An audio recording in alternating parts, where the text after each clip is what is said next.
திருச்சிற்றம்பலம். தென்னாருடைய சிவனையை போற்றி, எந்நாட்டவருக்கும் இறைவா போற்றி. அனைவருக்கும் வணக்கம்.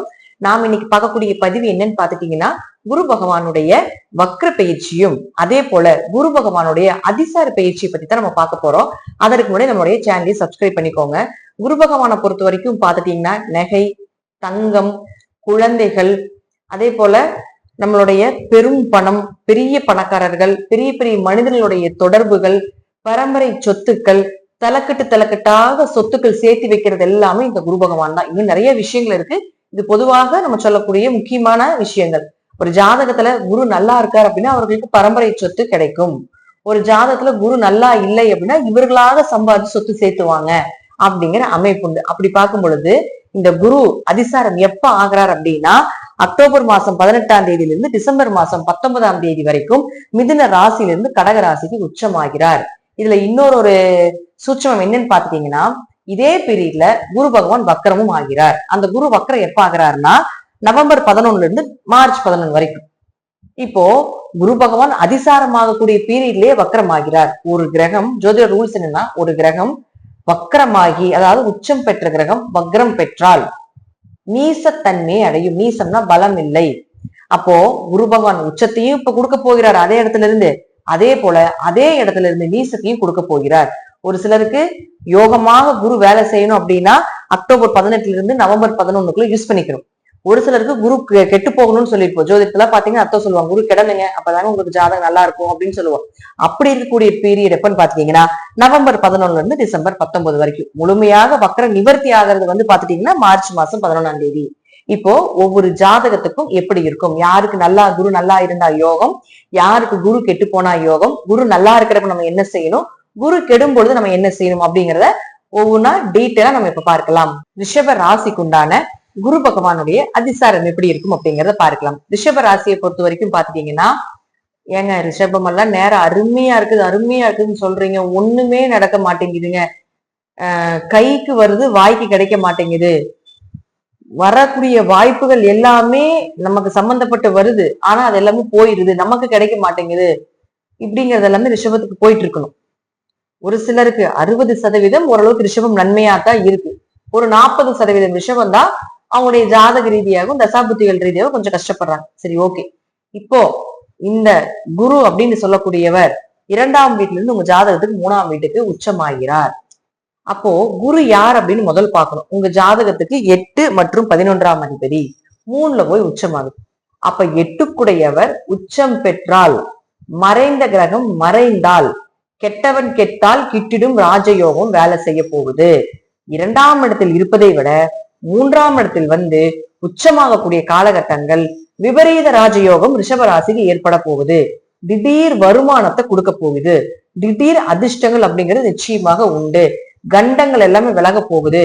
ஆயுள் பலம், அதாவது ஆயுள் அதிகரிக்க போகுது. மரண பயம், உயிர் சார்ந்த பிரச்சனைகள், இதெல்லாம் கொஞ்சம் மன ரீதியாக கொஞ்சம் பிரச்சனைகள் உங்களுக்கு நடந்துட்டு இருக்குது அப்படின்னா அது எல்லாமே பாத்தீங்கன்னா உங்களுக்கு நிவர்த்தியாக போகுது. அந்த பயம் எல்லாம் உங்களை விட்டு விலக போகுது அப்படிங்கறது ரிஷபத்துக்கு உண்டான அமைப்பு. ஏன்னா சனி உங்க ராசியை பார்த்துட்டு இருக்கிறாரு. சனி 3ஆம் பார்வையாக ராசியை பார்க்கும்போது கொஞ்சம் பயம், பதட்டம், கொஞ்சம் மந்தகுணம், கொஞ்சம் ஸ்லோ ப்ராசஸிங் இதெல்லாமே போயிட்டு தான் இருக்கும். சனி 11 இருந்தாலும் 3ஆம் இடத்தை பார்க்கும்போது கொஞ்சம் கடினமா உழைப்ப போட்டா தான் ஜெயிக்க முடியும் அப்படிங்கிற அமைப்பு உண்டு.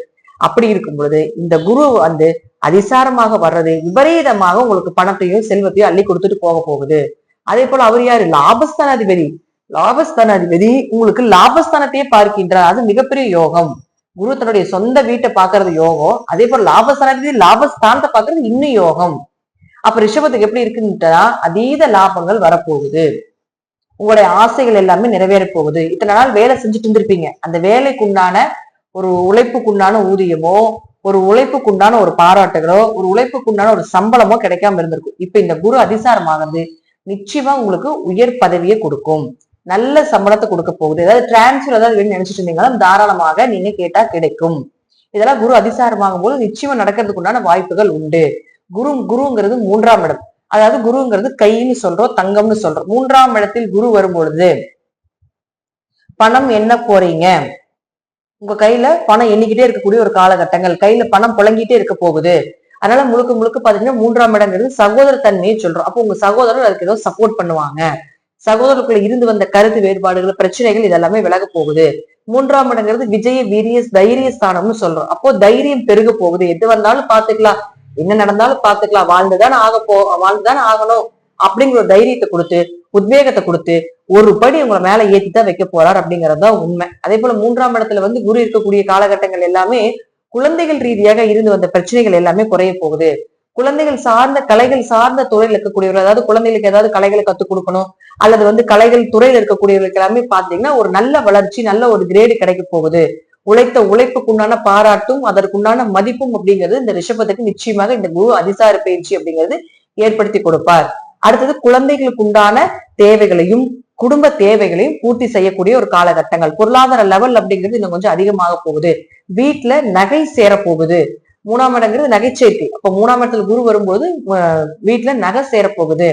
உங்க குடும்பத்துக்குள்ள உங்க மனைவிக்கோ அல்லது உங்க கணவருக்கோ உங்க குழந்தைகளுக்கோ நீங்க நகையெல்லாம் எடுக்கும்னு நினைச்சீங்கன்னா தாராளமாக இந்த காலத்துல உங்களுக்கு அது சேர்றதுக்குன்னா அதீத வாய்ப்புகளை ஏற்படுத்தி கொடுக்க போகிறார் இந்த குரு பகவான். அடுத்தது குரு நிற்கின்ற இடத்தை விட பார்க்கின்ற இடத்திற்கு மதிப்பு ஜாஸ்தி. அப்ப குரு எங்க பாக்குறாரு அப்படின்னு பாத்தீங்கன்னா 7ஆம் இடத்தை பாக்குது, விருச்சிகத்தை பாக்குது. அப்ப 7ஆம் இடங்கிறது கணவன் மனைவி. அப்ப கணவன் மனைவிக்கு இருந்து வந்த கருத்து வேறுபாடுகள் விலகிறது, கணவனும் மனைவி அந்யூன்யமா வாழக்கூடிய ஒரு அமைப்பு, திருமண வரன்கள் தேடி வர்றது, புதிய வரன்கள் எல்லாமே உங்களுக்கு சாதகமாக இருக்கிறது, அல்லது புதிய வரன்கள் அமைத்துக் கொள்ளக்கூடியது. ரொம்ப நாளா வரன் பார்த்துட்டே இருக்கிறதுங்க, அமையதே இல்லை அப்படின்னு இருந்தாலும் கூட இப்ப எல்லாமே அதெல்லாம் அமையறதுக்கு உண்டான வாய்ப்புகள் இதெல்லாமே குரு பகவான் நிச்சயமாக ஏற்படுத்தி கொடுப்பார். 7ஆம் இடங்கிறது பார்ட்னர், நண்பர்களையும் சொல்லக்கூடிய ஒரு இடம். அப்ப பார்ட்னருக்குள்ள இருந்து வந்த கருத்து வேறுபாடுகள் விலகிறது, அவங்க உங்ககிட்ட புரிஞ்சுக்காம சண்டை போட்டிருப்பாங்க, அவங்க மீண்டும் இணையக்கூடிய ஒரு அமைப்பு இருக்குது. நண்பர்களும் உங்களை புரிஞ்சிருக்க மாட்டாங்க, ஒரு மனக்கசப்புகள் ஏற்படுத்தி கொடுத்திருக்கோம். அதே போல அந்த நண்பர்கள் மீண்டும் சேர்ந்து உங்களை புரிந்து கொண்டு மறுபடியும் உங்களுக்கு ஒரு சந்தோஷத்தை கொடுக்கக்கூடிய ஒரு நிம்மதியை கொடுக்கக்கூடிய ஒரு அமைப்பை ஏற்படுத்தி கொடுப்பார். அடுத்தது பாருங்க, குரு பகவான் உங்களுக்கு நேராக மகர வீட்டை பாக்குறாரு. மகரம் யாரு? 9ஆம் இடம். அப்போ தந்தை கிட்ட ஏதாவது பிரச்சனைகள் இருந்தது, வாக்குவாதங்கள் இருந்தது அப்படின்னா அதெல்லாமே விளக்கக்கூடிய ஒரு அமைப்பு. தந்தை சொத்துக்கள் கிடைக்கும், அல்லது தந்தை சொத்துக்களை பத்தி பேச்சுவார்த்தைகள் இப்ப நீங்க நடத்தலாம். முழுக்க முழுக்க 9ஆம் இடங்கிறது உயர்கல்வியை சொல்லும். அப்போ உயர்கல்வி படிக்கிறதுக்கு உண்டான வாய்ப்புகளை நிச்சயமாக ஏற்படுத்தி கொடுப்பார். 9ஆம் இடம் அப்படிங்கிறது நல்ல குரு அமைந்து வருவது. அப்போ உங்களுக்கு ஒரு வழிகாட்டியாக ஒரு நல்ல குரு அமைய போறார். உங்களுடைய குடும்ப தேவைகளோ அல்லது உங்களது தனிப்பட்ட தேவைகளுக்கோ உங்களுடைய சந்தோஷத்துக்காக ஒருத்தர் உங்களை வழி நடத்த போகிறார். அதே போல குரு 11ஆம் இடத்தை பார்க்குது. அப்ப 11ஆம் இடத்தை பார்க்கவும் அதீத லாபங்கள் கிடைக்க போகுது. உங்களுடைய ஆசைகள் எல்லாமே நிறைவேற போகுது. மூத்த சகோதரர்கள் மூலமா உங்களுக்கு உதவிகள் கிடைக்க போகுது. கூட பிறந்தவங்க எல்லாமே பாத்துட்டீங்கன்னா உங்களை புரிஞ்சுக்கிட்டு உங்க கூட சுமூகமாக இருக்கக்கூடிய ஒரு அமைப்பு, சந்தோஷமாக இருக்கக்கூடிய அமைப்பு, குடும்பம் எல்லாமே ஒற்றுமையா சந்தோஷமா வாழக்கூடிய ஒரு அமைப்பு, இது எல்லாமே ரிஷபத்துக்கு இந்த மாதம் குரு அதிசாரம் ஏற்படுத்தி கொடுக்குது. உங்களுக்கு குரு அப்படின்னு சொல்லக்கூடியவர் உங்களுடைய நல்ல விஷயத்தை எல்லாமே பாத்துட்டீங்கன்னா அக்டோபர் 18 இருந்து நவம்பர் 11க்குள்ளேயே முடிச்சிருவார். அதனால அந்த பீரியட் யூஸ் பண்ணிக்கோங்க. ஏன்னா அடுத்து வரக்கூடிய நவம்பர் 11 இருந்து டிசம்பர் மாசம் 19ஆம் தேதி அப்படிங்கிறது பாத்துட்டீங்கன்னா மீடியமா இருக்கும். குரு அப்படின்னு சொல்லக்கூடியவர் பாத்துட்டீங்கன்னா மேக்சிமம் உங்களுக்கு நல்லதை மட்டும்தான் செய்ய போகிறார், கெடுதல் பெருசா செய்ய மாட்டார். இருப்பினும் குரு வக்ரமாகும் பொழுதும் பெருசா கெடுதல் செய்யாது. உங்களுக்கு தேவை உடனே கிடைக்கணும், நீங்க தொட்டதெல்லாம் தொடங்கணும், நீங்க நினைச்சதெல்லாம் நடக்கணும் அப்படின்னா அக்டோபர் 18 இருந்து நவம்பர் 11 யூஸ் பண்ணிக்கோங்க. அதுக்கப்புறம் பாத்தீங்கன்னா அதெல்லாமே நடக்கும், ஆனா கொஞ்சம் ஸ்லோ ப்ராசஸிங்ல நடக்கும். குருவை பொறுத்த வரைக்கும் அதீத கெடுதல் செய்யக்கூடிய கிரகம் அப்படிங்கிறது கிடையாது, நன்மைகளை அதிகமா கொடுக்கக்கூடிய கிரகம் தான். இருப்பினும் உங்களுடைய வேலைகளை எல்லாமே முன்னாடி அக்டோபர் 18 இருந்து நவம்பர் 11க்குள்ளேயே பிளானிங் எல்லாம் வச்சுட்டீங்கன்னா அது எல்லாமே 100க்கு 200% பலிக்கும் அப்படிங்கறத அமைப்பு. ரிஷபத்தை பொறுத்த வரைக்கும் உங்க காட்டுல மழை வரப்போகுது, நல்ல பணம் காசு எல்லாம் கையில புழங்க போகுது, யூஸ் பண்ணிக்கோங்க. இதெல்லாமே ஜாதக ரீதியாகவும் தசாபுத்திகள் ரீதியாகவும் நான் சொல்லக்கூடிய கருத்துக்கள் சிறிது மாறுபடும். ரிஷபத்துக்கு 100க்கு 90% மேல யோகமான காலங்களே அப்படிங்கறதையும் நான் சொல்லிக்கிறேன். நன்றி. மீண்டும் ஒரு நல்ல பதிவுல சந்திக்கலாம். திருச்சிற்றம்பலம், தில்லையம்பலம், ஸ்ரீ நரசிம்மர் திருடிகளே சரணம்.